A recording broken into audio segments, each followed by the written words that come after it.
नमः। सत्यों जय गुरुदेवाय नमः। सत्यों जय गुरुदेवाय नमः।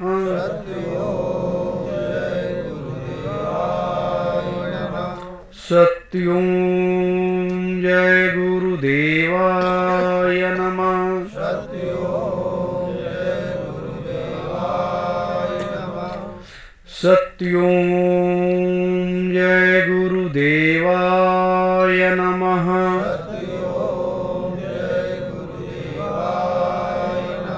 सत्यों जय गुरुदेवाय नमः।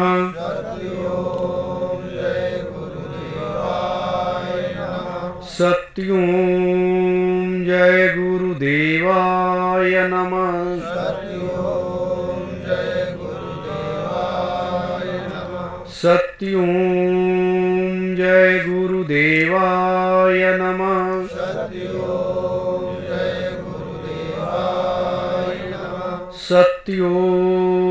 जय गुरुदेवाय नमः।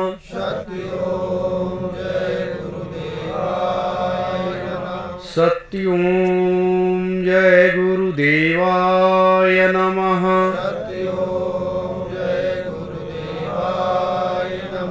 सत्यों जय गुरुदेवाय नमः। सत्यों जय गुरुदेवाय नमः। सत्यों जय गुरुदेवाय नमः।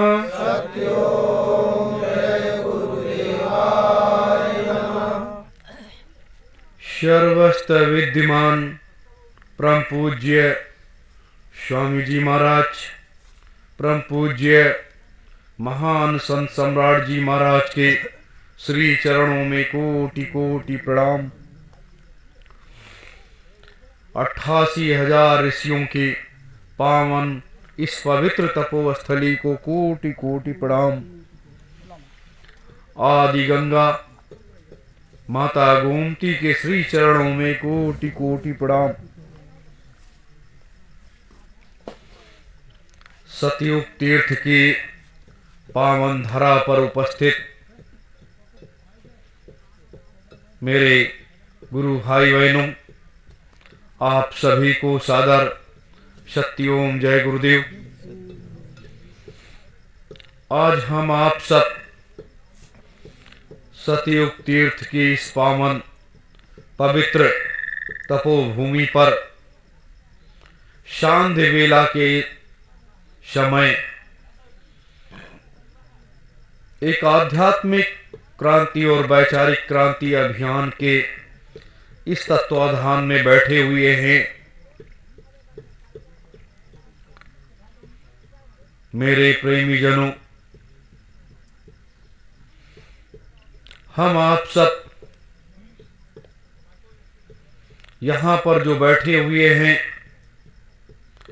एक बहुत बड़ा संकल्प और बहुत बड़ा उद्देश्य को लेकर के बैठे हुए हैं। ऐसे नहीं बैठे हुए हैं। एक ऐसा संकल्प जो इस मृतलोक की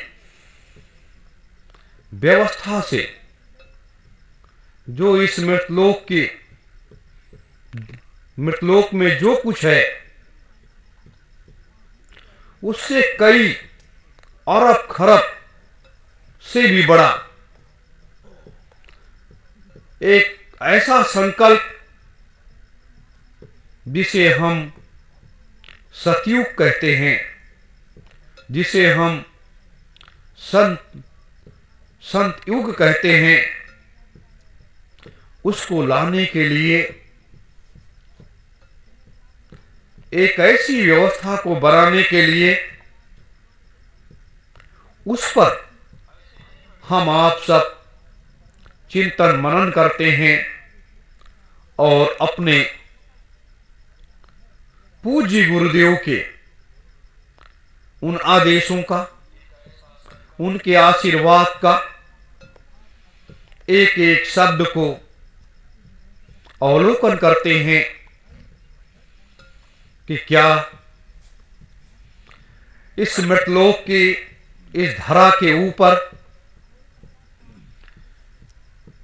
क्या सतयुग राज्य को उतारा जा सकता है? जैसे भागीरथी जी ने अपने पुरखों को तारने के लिए उस आदि गंगा को इस मृतलोक में लाने के लिए अखंड तप किया था,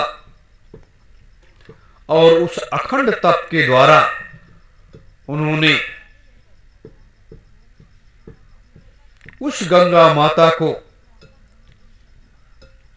अपने पितरों को तारने के लिए उन्होंने शंकर जी की जटाओं के माध्यम से, वो जटाएं एक रेखांकित दिशा थी कि जटाओं में गंगा उलझी नहीं हुई थी, वो एक दिशा थी, वो एक रास्ता था, वो एक ऐसा संकल्प था जिससे निर्देश मिलते ही वो इस धरा के ऊपर उतर आई। मेरे धर्म प्रेमी गुरु भाई बहनों, हमें आपको समझने की सबसे बड़ी जरूरत क्या है कि यह इस कलयुग में सतयुग की राज्य की स्थापना करना और सतयुग के राज्य में संत युग की स्थापना करना, यह एक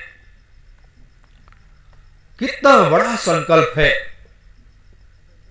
और इसका सारा श्रेय हम आप सब अपने पूज्य गुरुदेव इन काल और दयाल दोनों महाशक्तियों को देते हुए उन हजारों हजारों महात्माओं को भी देते हैं जिन्होंने अपने तपोबल का, अपनी शक्ति को संचय करते हुए और आज के इस दौर में, आज के समय के लिए उन्होंने पूर्व से पूरी तैयारियां की और इस कार्य में पूर्ण रूप से वो सहभागिता निभा रहे हैं। यह अपने गुरुदेव की एक बहुत बड़ी कृपा है और उसका सारा श्रेय हम आप जैसे लोगों को देने की तैयारी कर रहे हैं, जिसको आज का जो मानव है, आज का जो मनुष्य है, उसको समझ पाने में वो सक्षम नहीं हो पा रहा है। उसकी सोच, उसकी विचारधारा, उसका चिंतन वहां तक नहीं जा पा रहा है। आज का मनुष्य तीन चीजें सोचता है। हमारे घर परिवार की ये व्यवस्था सुदृढ़ और मजबूत कैसे होगी, हमारी आर्थिक व्यवस्था कैसे मजबूत होगी,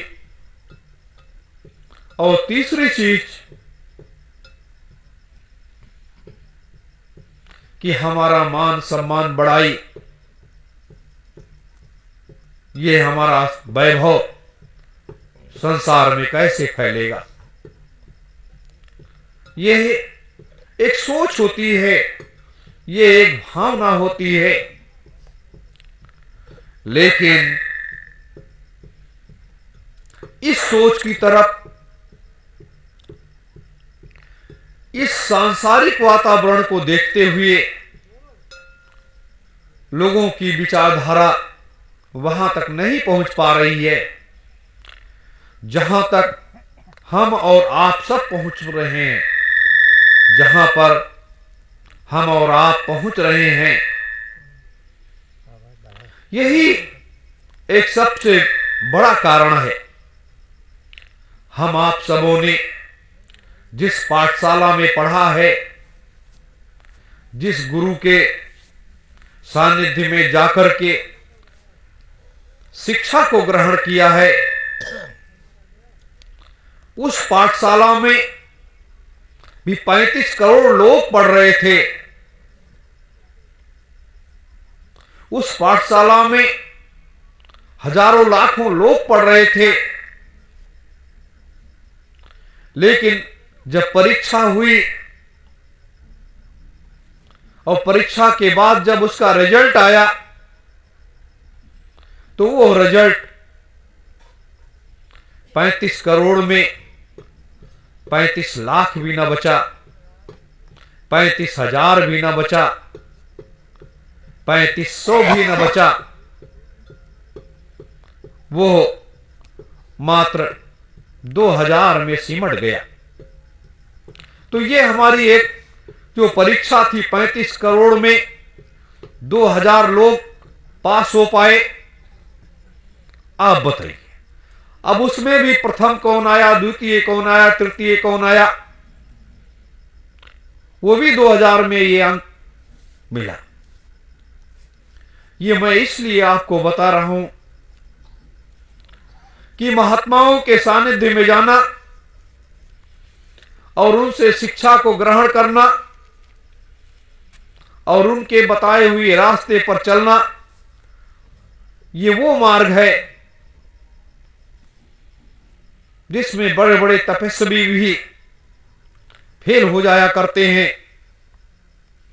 ये हमें सोचना चाहिए और इसका जीता जागता उदाहरण हमारे आपके बीच में है, हमारे आपके बीच में है। मैंने मथुरा आश्रम को भी देखा, जहां वहां जितने भी कर्ता और धर्ता थे सारे के सारे फेल हो गए, 0 अंक मिला। और वही स्थिति मुजैना आश्रम पर मैंने देखा कि मुजैना आश्रम पर जितने भी कर्ता धर्ता थे उस तरीके से लोग, वो सारे लोग फेल हो गए। क्यों फेल हो गए? माया का वो रूप लोगों पर काम करने लगा और उसमें वो फंस करके सारे के सारे फेल हो गए। तब इतनी छटनी होने के बाद हम आप सब इस कार्य के लिए चुन लिए गए कि ये हमारे बच्चे बच्चियां ये इस कार्य को करेंगे और सतयुग राज्य की स्थापना के लिए अपने लक्ष्य को केंद्रित करेंगे और ये आगे इस कार्य को पूर्ण कर देंगे।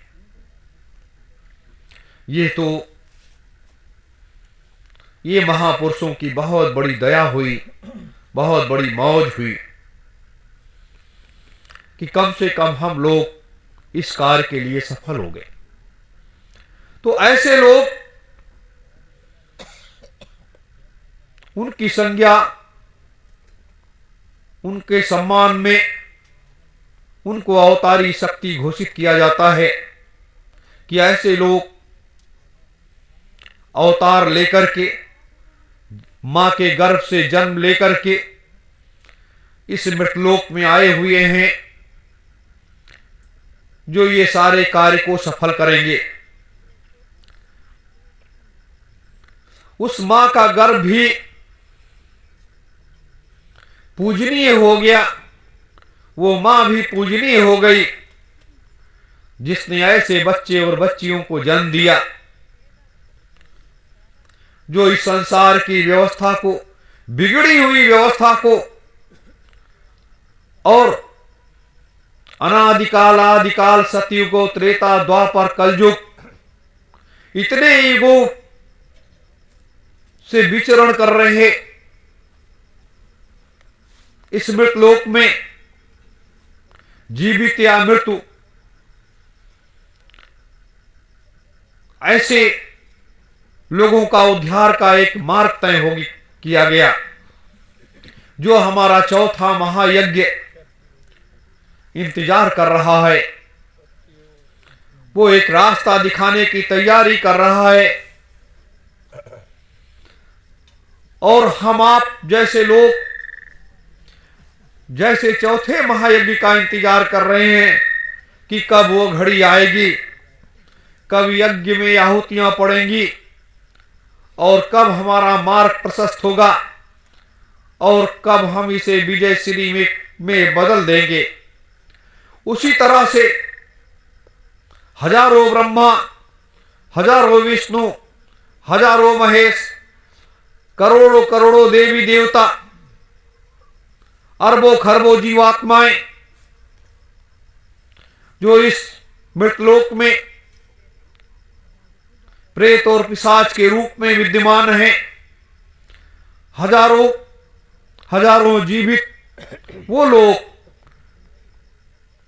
इंतजार कर रहे हैं, वो प्रतीक्षा कर रहे हैं कि यह मार्ग कब सुगम होगा और कैसे सुगम होगा और हम लोगों के सारे कष्ट कैसे दूर होंगे। हम अपने कष्ट को दूर करने के लिए इंतजार कर रहे हैं, वो लोग अपने कष्ट को दूर करने के लिए इंतजार कर रहे हैं। कितना बड़ा सौभाग्य प्राप्त हुआ इस मृतलोक में आने का। काश हमारे देश के या दुनिया के सभी धर्मों के लोग, सभी पंथों के लोग इस धरा के ऊपर एक नवयुग की स्थापना के लिए काम करते और उनको इस संसार में बदलाव करने के लिए एक रास्ते को तय करते, कितना अच्छा होता। लेकिन लोग अपने अपने स्वार्थों में लगे हुए हैं, वो उस लक्ष्य को समझ नहीं पा रहे हैं और लक्ष्य को केंद्रित नहीं कर पा रहे हैं। जैसे आज अपनी सरकारें अपने लक्ष्य को केंद्रित नहीं कर पा रही हैं और अपने महान उद्देश्य और संकल्पों को पूरा नहीं कर पा रही हैं। ये उनका बहुत बड़ा पाप है, दोष है, जो इस कार्य को वो कर नहीं पा रहे हैं। उसी तरह से हमारे देश के संत महात्माओं का हो गया। महात्मा व्यक्ति किस लिए बनता है?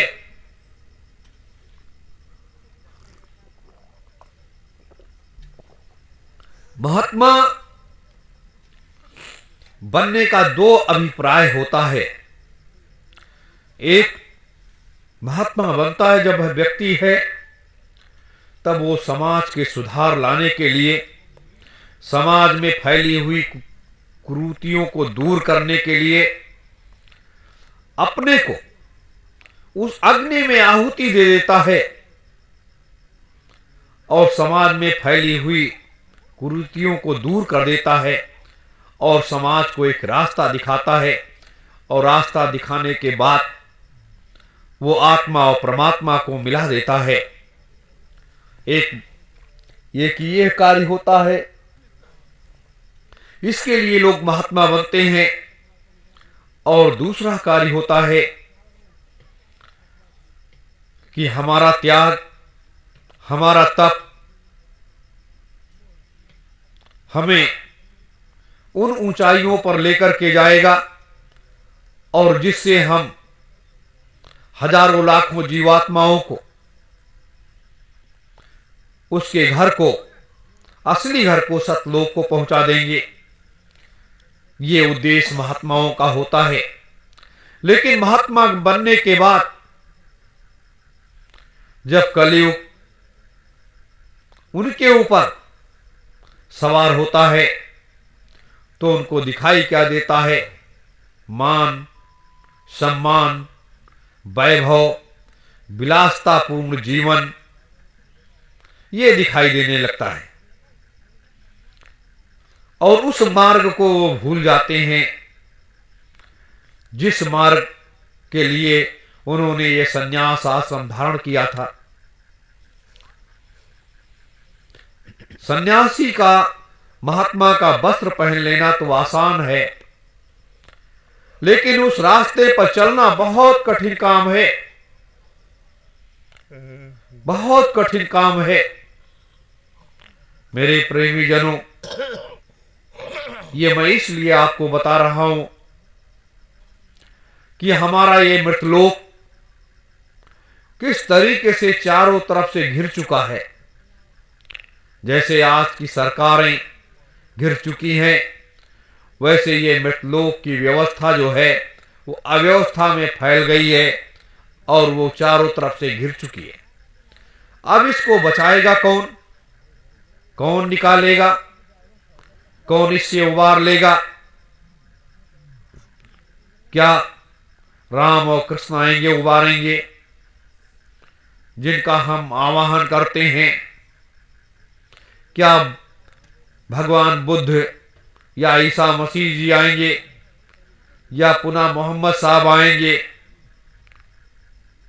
या आदि गुरु शंकराचार्य जी आएंगे, या हजारों हजारों ऐसी शक्तियां जो इस मृतलोक में पूर्व से पदार्पण की थी और आस्था दिखा करके चली गई, क्या वो आएंगी इस फैली हुई अव्यवस्था को समाप्त करें? नहीं। वो जब आएंगी जब इसका एक नया कोई सूत्रधार बन जाएगा, वो उस मार्ग को बना करके तैयार कर देगा, तब वो शक्तियां उस मार्ग पर आएंगी। तो हम आप सब इस मार्ग को बना रहे हैं। साधना का रास्ता, त्याग और तप का रास्ता बहुत कठिन होता है। इतना कठिन होता है कि जिसने साधना की नहीं है, जिसने त्याग और तप को समझा नहीं है, वो उन कष्टों का अवलोकन नहीं कर सकता है। और जिस दिन इसका अवलोकन आप सब कर लोगे, आपको एक रास्ता मिल जाएगा,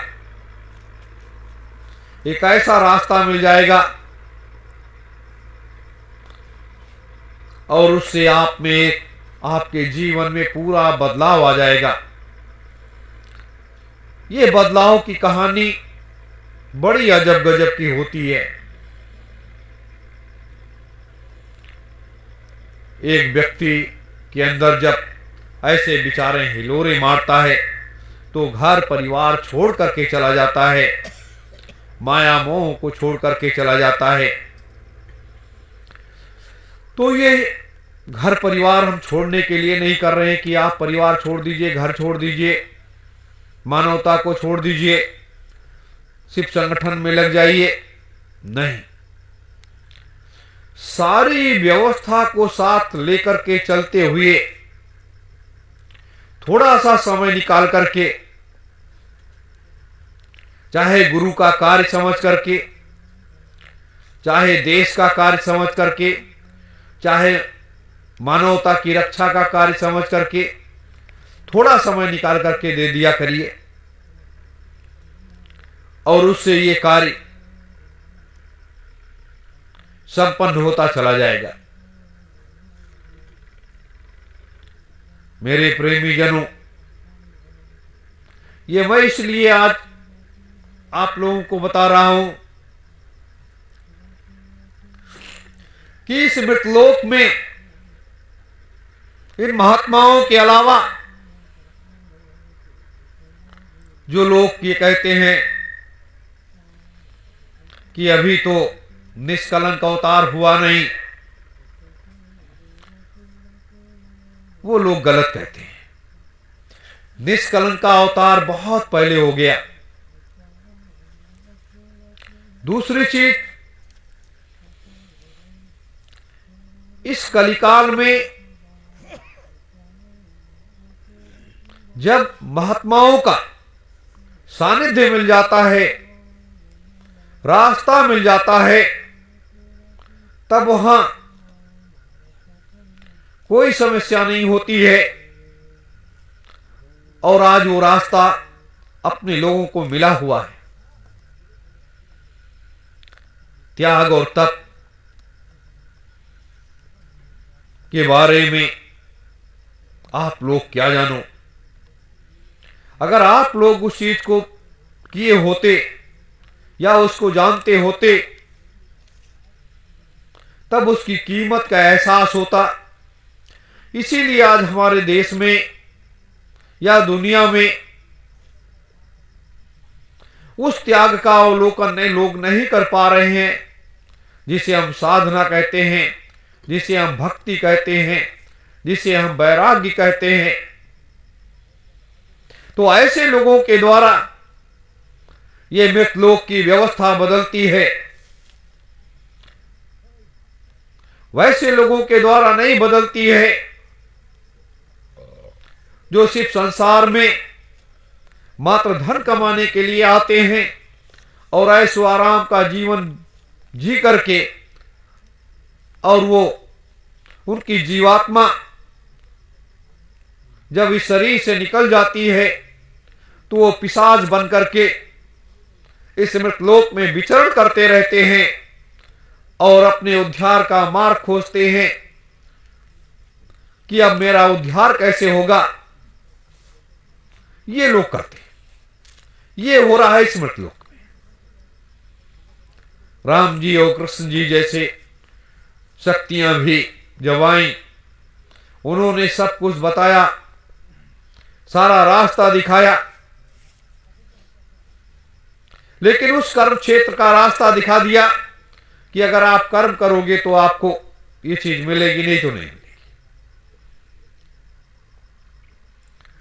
तो ये मृतलोक जो है ये शक्तियों का भंडार तो है, लेकिन शक्तियां भी अजब गजब की शक्तियां होती हैं जिसके बारे में जानना और पहचान करना बहुत कठिन काम होता है। और इस कठिन दौर में व्यक्ति महात्माओं का शरण लेता है और महात्मा भी अपनी बात को जब बताते हैं तो वो भी गोलमोल का बात बता करके और उस अपने रूहानी सत्संग की तरफ लेकर के जाते हैं। यह है मृतलोक। यहां क्या है? यहां जो व्यक्ति इस संसार में कार्य करके दिखा दे वही व्यक्ति सबसे महान माना गया है और वही व्यक्ति इस संसार का सबसे पूजनीय व्यक्ति माना गया है। तो आने वाला समय यह हम आप सबों का परीक्षाओं का दौर आगे होने जा रहा है। एक ऐसा दौर चलने वाला है जिसमें हम लोग फेल ना हो, यह हमें आपको जरूर ध्यान रखना है। दूसरी बात ये तो रही आध्यात्मिक बात। अब राजनीतिक बात मैं आपसे करूंगा कि ये सतयुग तीर्थ की धरा पर सत्य और न्याय और सत्य और असत्य का फैसला दोनों होना चाहिए। सत्य क्या है और असत्य क्या है।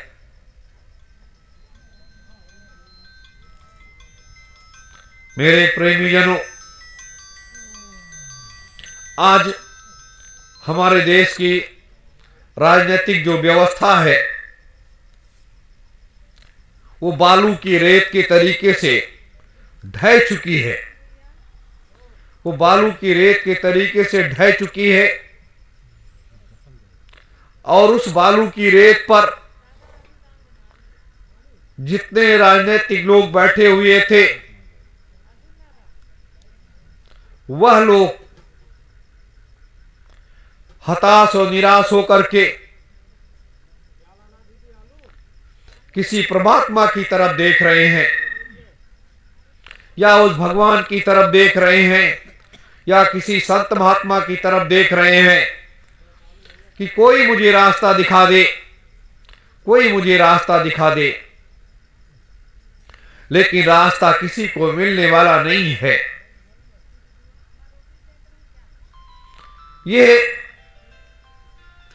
ये सब पूर्व के दोषों का पाप है और पूर्व की ये व्यवस्था है। कौन किस रूप में यहां पैदा होकर के और किस रूप में क्या कर रहा है, वो सबके सामने है। ये भ्रष्टाचार का युग है,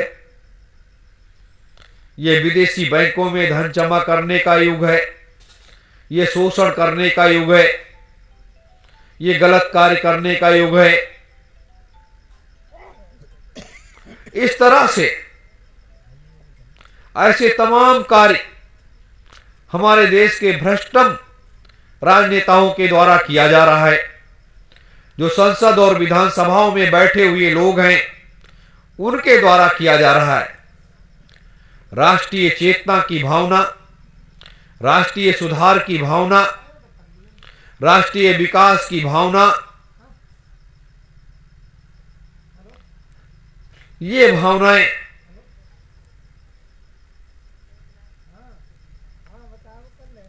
हमारे देश के राजनेताओं में नहीं है।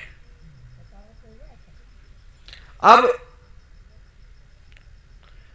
जिस मोड़ पर अपना देश ये खड़ा हुआ है कि देश की अर्थव्यवस्था सब चौपट हो गई, देश में नौकरी और रोजगार नहीं रह गया, देश में शिक्षा अशिक्षा का एक नया वातावरण तैयार हो गया, तो इन सब से निजात पाने के लिए भी सबको मिलजुल करके प्रयास करना चाहिए, लेकिन उस पर भी कोई प्रयास नहीं हो रहा है। ये इस राजनीतिक परिक्षेत्र की बात मैं इसलिए आपको बता रहा हूं कि आगामी दौर में भारतीय सुभाष सेना इस देश की एक सिरमौर बनेगी और बड़े बड़े राजनेता, बड़े बड़े सेठ साहूकार आने वाले समय में घुटने टेक देंगे।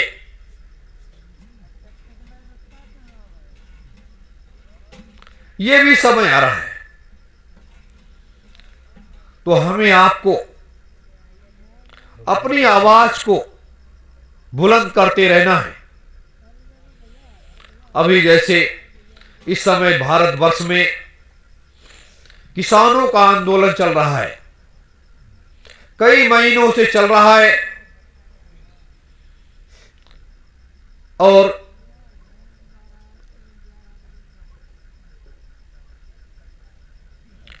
देश के राजनीतिक लोग या देश के माननीय प्रधानमंत्री जी, जो किसान भगवान के रूप में होता है, जो किसान इस देश का राजा है, एक नौकर राजा की बात को सुनने के लिए तैयार नहीं है। अब सोचिए कितनी बड़ी बात है कि एक नौकर राजा की बात सुनने को तैयार नहीं है, वो अपने हट पर अड़ा हुआ है और किसान अपने हट पर अड़ा हुआ है।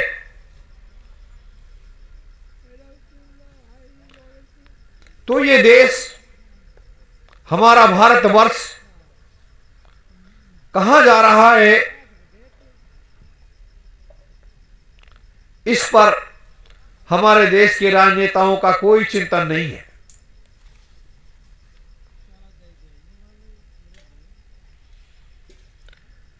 ये इसके बारे में भी अपने महापुरुषों को बहुत बड़ी चिंता है,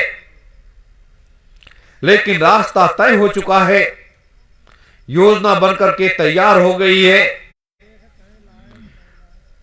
परिवर्तन की भी योजना बनकर के तैयार हो गई है कि हमारा परिवर्तन का मार्ग क्या होगा, हमारी तारीख क्या होगी। ये सब पहले से पूर्व से निर्धारित हो चुका है। मेरे प्रेमी जनों, मेरे भारतीय सुभाष सेना के पदाधिकारी और कार्यकर्ता गणों, आने वाला समय आपका है। इसीलिए मैं इस बात को स्पष्ट कहता हूं कि ये भारत का लोकतंत्र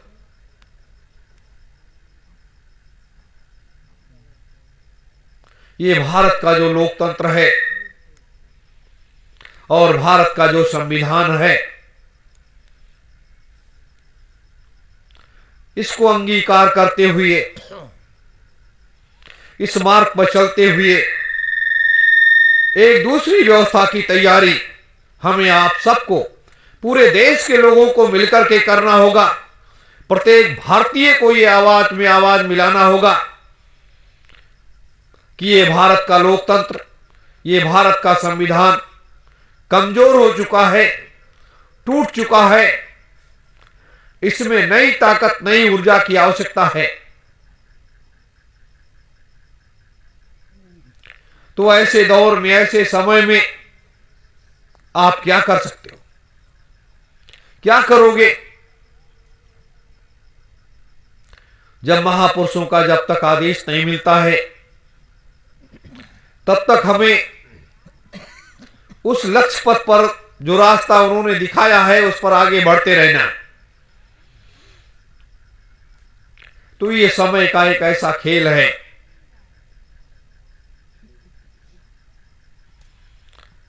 और इस खेल को हम आप जैसे लोग खेल रहे हैं, पात्र और सुपात्र तैयार कर रहे हैं।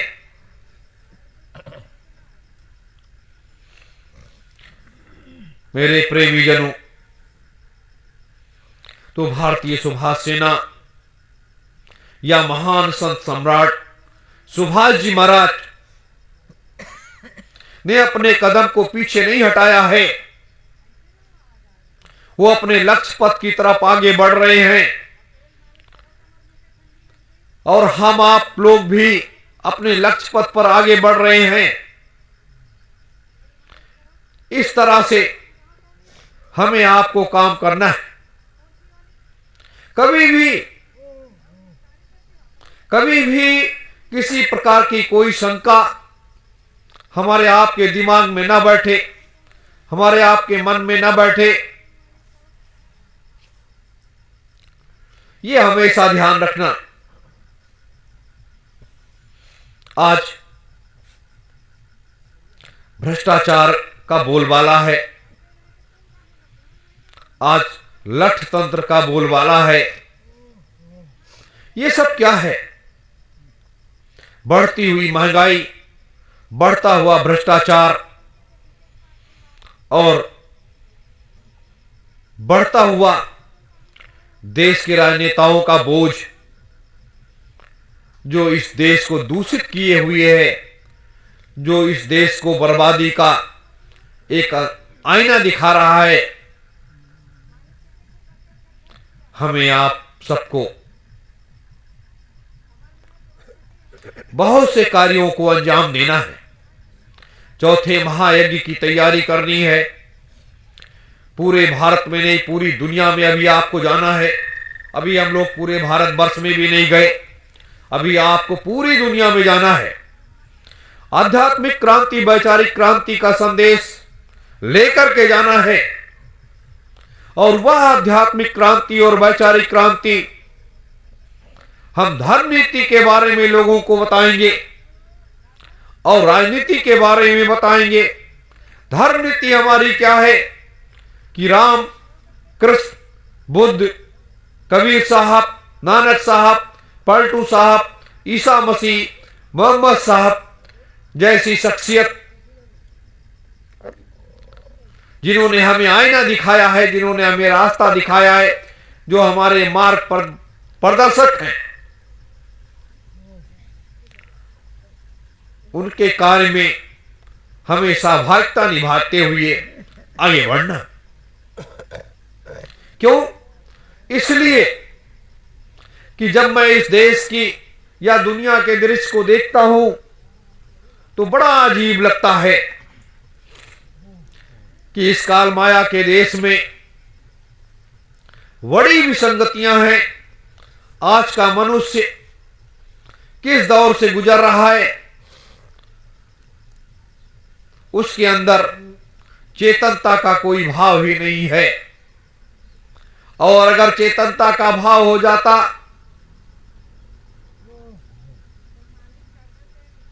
तो लोग जाग गए होते, लोगों को एक फायदा होता।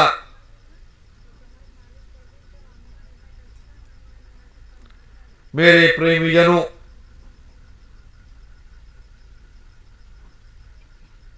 मेरे प्रेमीजनों, इसलिए हम आप सब बड़े भाग्यशाली हैं कि सतयुग की धरा पर बैठ करके और सतयुग और संतयुग को लाने की योजनाओं पर काम कर रहे हैं। अब उनकी योजनाओं पर ये जो काम कर रहे हैं, हम आप, ये भी एक बड़ा विचारणीय प्रश्न है। ये सारी चीजें पूर्व से निर्धारित होती हैं। जैसे ये धर्म ध्वजा लगी हुई है, अगर देश का प्रधानमंत्री आकर के इस धर्म ध्वजा के नीचे भी मत्था टेक दे, और टेकने के बाद क्या उसे माफी मिल जाएगी? नहीं, माफी नहीं मिलेगी। उसे एक रास्ता मिल जाएगा कि यार तुम्हारा उद्धार कैसे हो सकता है, अभी से बदलाव करो, नहीं तो 84 लाख योनियों से गुजरने के बाद तब पशु योनि मिलेगी, और पशु योनि मिलने के बाद तब मनुष्य योनि मिलेगी। तो लाखों वर्ष, 2 लाख कुछ हजार वर्ष लग जाते हैं मनुष्य का यौन प्राप्त करने में। यह एक ऐसा विषय है, ये एक ऐसा विषय है जिसके बारे में अगर मैं बताना शुरू करूं आपको, कई महीने लग जाएंगे। हम बताते बताते नहीं थकेंगे, आप सुनते सुनते नहीं थकोगे। मेरे प्रेमीजनों, इसलिए ये आध्यात्मिक क्रांति और वैचारिक क्रांति अभियान का जो सूत्रपात हुआ है, ये एक देखने योग्य, ये मसाला बनकर के तैयार हुआ है अभी। और अभी तो ये मसाला बनकर के तैयार हो गया। आगे जब आप सब निकलोगे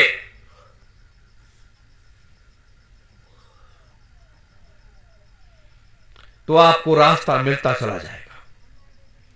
मेरे धर्म प्रेमी गुरु भाई बहनों, हमें देश के राजनेताओं पर बड़ी बारीक तरीके से नजर रखनी होगी, क्योंकि आने वाला समय आपका है और इस अखंड भारतवर्ष की व्यवस्था को चलाने का काम आप लोगों का है। सारी जिम्मेदारियां आप लोगों की आने वाले समय में मिलने जा रही हैं। आप सोचते होंगे कि हम चुनाव नहीं लड़े, हम कैसे सत्ता में पहुंच जाएंगे, ये कैसे हो जाएगा, वो कैसे हो जाएगा। ये आपको रास्ता मिलता चला जाएगा और आप उस मार्ग पर चले जाओगे और आपका कार्य आपकी मंजिल तक लेकर के जाएगा। तो ये परिवर्तन का कार्य है, ये व्यवस्था बदलने का कार्य है। तो आओ हम आप सब मिलकर के इस कार्य में पूर्ण रूप से सहभागिता निभाएं। 19 मार्च से 23 मार्च तक का जो ये ऐतिहासिक कार्यक्रम होने जा रहा है, ऐतिहासिक कार्यक्रम क्या है? जहां पर धर्म नीति और राजनीति की चर्चा हो, जहां पर युग परिवर्तन की चर्चा हो, जहां पर सतयुग और संत युग के लाने की चर्चा हो, और जहां पर महात्माओं का आशीर्वाद हो, महात्माओं का आदेश हो, महात्माओं का सानिध्य हो, वहां पर जरूर जाना चाहिए। तो ये अगर हम आप सब ऐसे मार्ग पर चलते हैं, 100, 200, 500, 1000 रुपए खर्च हो जाते हैं, तब भी इसकी हमें चिंता नहीं करनी चाहिए कि ये आपका पैसा सतयुग का एक दरवाजा बनाने में या सतयुग का एक दरवाजा खोलने में आपका खर्च हो गया, उसका आपको बहुत बड़ा पुण्य मिलेगा, बहुत बड़ा पुण्य मिलेगा आपको। तो ये सतयुग का मार्ग, ये परिवर्तन का मार्ग, ये जो कुछ चल रहा है, आप देख रहे होंगे, आप सोच रहे होंगे कि हमें इतना बड़ा किसान आंदोलन हो रहा है और हम लोग उसमें सहभागिता नहीं निभा रहे हैं। हमने एक 7 सूत्रीय मांग पत्र माननीय प्रधानमंत्री जी को भेज दिया कि आप इसको पढ़ लीजिए, समझ लीजिए, और आपका बुद्धि विवेक अगर काम करे तो आप इसे लागू कर दीजिए। लेकिन उन्होंने पढ़ा और देखा, उनका बुद्धि विवेक नहीं काम किया, यथास्थिति उन्होंने छोड़ दिया।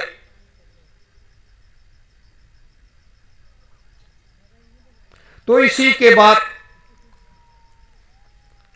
ये परिवर्तन का जिम्मा आप सबों के कंधों पर,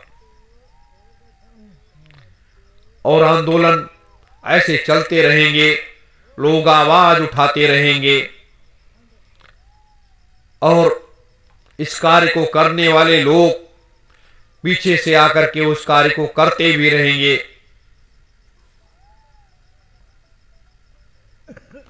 तो ये सब इतना बड़ा विशाल परिवर्तन इस मृतलोक का, एक भी कचरा इस मृतलोक में 2,03,000 वर्षों के लिए नहीं रहेगा। 2,03,000 वर्ष तक कोई भी कचरा अब इस मृतलोक में नहीं रहेगा। भारत में नहीं, पूरी दुनिया में जो मृतलोक जहां तक फैला हुआ है, जहां तक इसका अंत है, कोई भी कचरा नहीं रहेगा 2,03,000 वर्ष तक। तो हम आप सब इस व्यवस्था को बनाने के लिए आए, इस व्यवस्था को करने के लिए आए,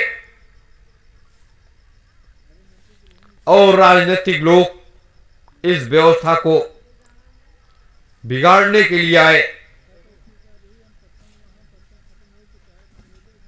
तो ये सब बहुत सी ऐसी बातें हैं जो मैंने आपसे कही हैं। ये इसलिए आपसे कहना पड़ा कि आप इसके प्रमुख जिम्मेदार पदाधिकारी लोग हो, कार्यकर्ता। और 19 मार्च के कार्यक्रम में सुबह भी मैंने बताया था कि ये कार्यक्रम एक नया इतिहास रचेगा, ये कार्यक्रम एक नया इतिहास रचेगा, एक नया रास्ता दिखाएगा और एक नए मंजिल की तरफ लेकर के जाएगा। ये आप निश्चित मान लीजिए। हम बैठे हैं, आप लोग सोचते होंगे कि ये इस आवाज को उठाने की आवश्यकता क्या थी। ये हमारा कार्य क्षेत्र है, ये हमारा एक लक्ष्य है, हमारा ये उद्देश्य है, हमारी ये व्यवस्था है। और जब इस पर व्यक्ति चल पड़ता है तो वो पीछे मुड़ करके नहीं देखता है। और अपने 30 साल के इस संघर्ष में कभी भी मैंने पीछे मुड़ करके नहीं देखा। मैंने एक चीज देखी कि हमारे गुरुदेव के बुखार में से निकले हुए वो अमृतमयी शब्द, उनका अगला आदेश क्या है, क्या मुझे करना है, ये जरूर मैंने देखा है, ये जरूर मैंने किया है।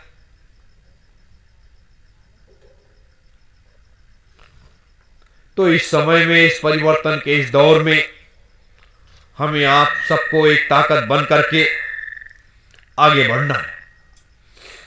और 19 मार्च के कार्यक्रम में आप लोग सच्चे मन से, तन मन धन से लग करके सेवा सहयोग देते हुए अपने उस कार्य क्षेत्र को आगे बढ़ाएंगे, जिससे तेजी के साथ सारा कार्य किया जा सके। दूसरा कार्य, यहां की जिम्मेदारियां, यहां की व्यवस्था, सब लोग मिलकर के हंसी खुशी से उसको उठा लीजिए, जिससे किसी के ऊपर कोई परेशानी ना आने पाए।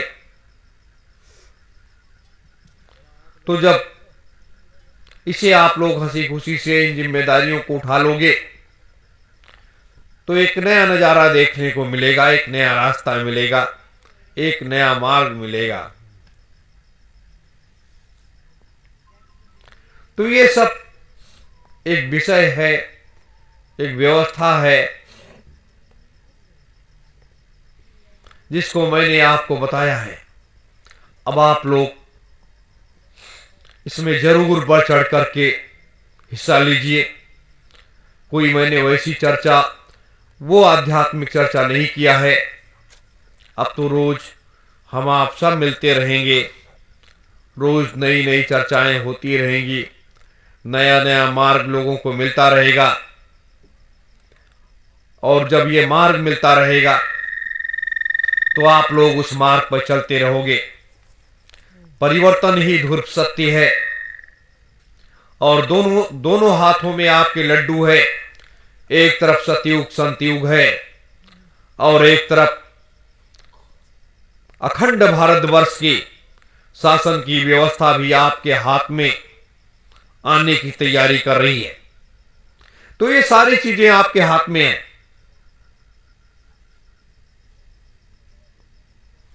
तो जब आपके हाथ में सारी चीजें हैं और गुरु का आदेश और आशीर्वाद मिल ही गया है, तो हम अपने कदम को पीछे क्यों रखें?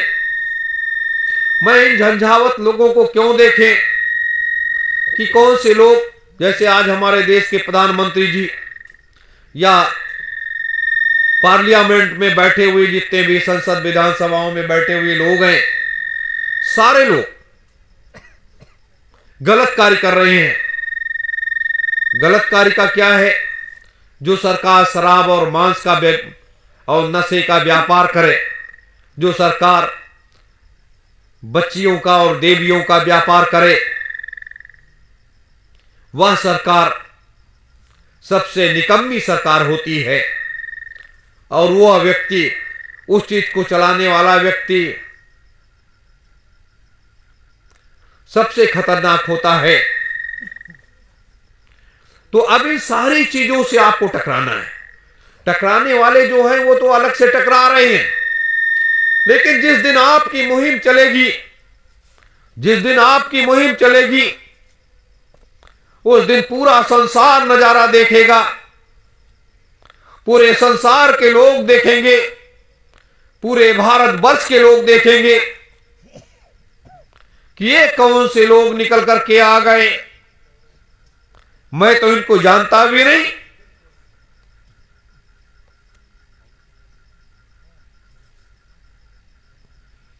तो ऐसे दौर में, ऐसे समय में हमें आप सबको तैयार रहना होगा। आप मुझे सिर्फ ये मार्च के कार्यक्रम तक का एक ऐसा वक्त दीजिए जिससे आगे की मंजिल तय हो सके।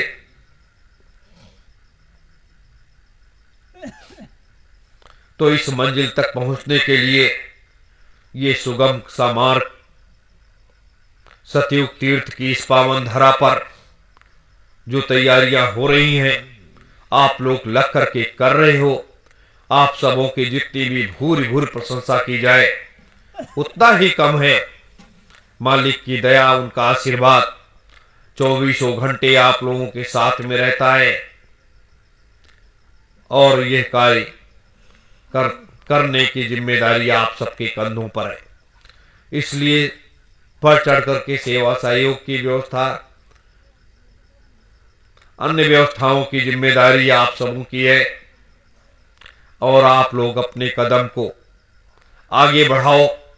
हमारी बात कोई सुनता है नहीं सुनता है कोई बात नहीं, अपनी आवाज को लगाते चलो, अपनी आवाज को लगाते चलो, आगे बढ़ते चलो। ये कुछ मुख्य बातें थी जो आज की इस बैठक में मैंने रख दिया है। आप लोग जरूर चिंतन मनन करेंगे और कल सुबह जरूर थोड़ा जल्दी आप लोग करिए, मुझे भी निकलना है। तो 1 घंटे का सिर्फ और सिर्फ एक आध्यात्मिक परिचर्चा जो युग परिवर्तन का, सतयुग धर्म ध्वजा का, ये क्या कर रहा है क्या नहीं कर रहा है, इसके बारे में आपको मैं जरूर बताऊंगा कि जब आप जानोगे तभी हजारों आदमियों को आप बता पाओगे। तो इन्हीं शब्दों के साथ आप सभी प्रेमी जनों का सादर सत्यम जय गुरुदेव।